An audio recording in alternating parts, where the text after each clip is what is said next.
Assalamualaikum warahmatullahi wabarakatuh. Bagaimana sobat ngaji ID dimanapun berada.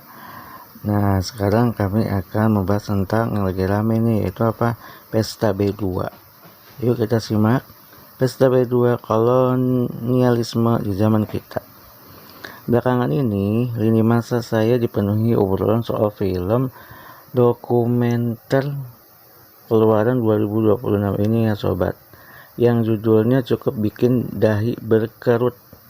Pesta B2 kolonialisme di zaman kita. Awalnya pas pertama kali dengar judul Pesta B2 ini, saya pikir wah, ini film dokumenter tentang kuliner ekstrim nih atau gimana. Ternyata bukan itu sobat. Di Papua, Pesta B2 adalah sebuah ritual budaya yang sangat dihormati. Nah, film ini cerdas banget mengambil istilah tersebut untuk dijadikan satir alias sindiran level dewa. Kenapa? Karena nyatanya yang lagi pesta pora sekarang di Papua bukanlah masyarakat adat, melainkan para oligarki, konglomerat hitam dan elit politik di ibu kota.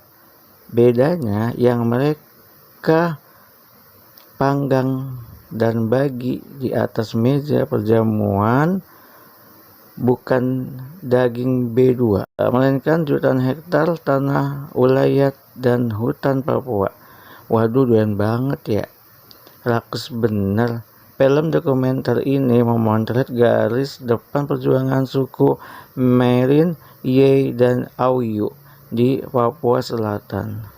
Mereka sedang mati-matian mempertahankan ruang hidup dari gempuran proyek strategis nasional PSN. Jutaan hektar hutan perawan dibabat habis atas nama agribisnis tebu, food estate, sampai industri bioenergi. Narasi andalannya selalu sama. Ini demi pertumbuhan ekonomi. Pertanyaannya, ekonomi siapa yang tumbuh? Rekening masyarakat adat yang kehilangan tempat tinggal atau rekening pejabat dan konglomerat yang perusahaannya dapat konsesi lahan? Bagi masyarakat Papua, hutan itu bukan hanya cuma sekumpulan pohon kayu. Hutan adalah pasar, apotik, sekaligus identitas kultural mereka. Menghancurkan hutan berarti memicu genosida budaya. Terlebih lagi, dokumenter ini mengungkap dugaan kuat bahwa proyek eksploitasi ini sering dibekengi aparat keamanan. Warga yang tolak siap-siap kena intimidasi. Warga disuruh nonton doang sambil kena debu ekskavator. Atau kita pinjam kacamata pemikiran Syekh Taqiyuddin An-Nabhani, apa yang terjadi di Papua ini sebenarnya penyakit lama yang gampang didiagnosis. Nama virusnya yaitu kapitalisme. Menurut beliau, sumber daya alam yang melimpah ruah seperti hutan lebat, tambang raksasa, atau sumber air yang menguasai hajat hidup orang banyak, statusnya mutlak adalah kepemimpinan umum.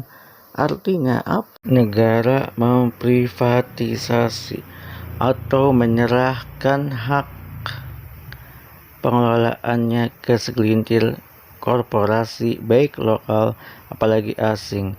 Jadi kalau ada negara yang mengambil tanah ulayat, ngebabat hutannya, lalu ngasih kunci lahannya ke penguasa food estate swasta, menurut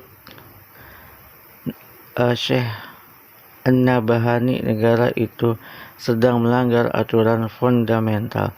Negara bukanlah jadi pelayan rakyat atau ra'in, tapi malah downgrade jadi makelar tanah buat para kapitalis.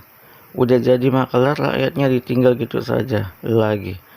Penjajahan zaman now itu wujudnya bukan lagi kompi bawa senapan, laras panjang, pakai kapal layar.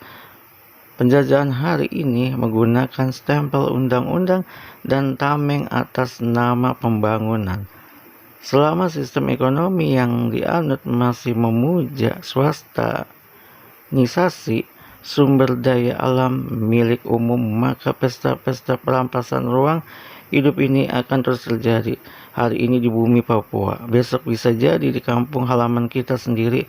Sudah saatnya kita menengok kembali pada solusi sistematik yang adil, di mana alam dikelola oleh negara semata-mata untuk mengembalikan manfaatnya 100% kepada rakyat, seperti yang dicita-citakan dalam prinsip pengelolaan milkiyah ammah dalam naungan syariat Islam secara kafah. Mungkin itu saja ngaji ID dimanapun berada. Semoga bermanfaat. Wassalamualaikum warahmatullahi wabarakatuh.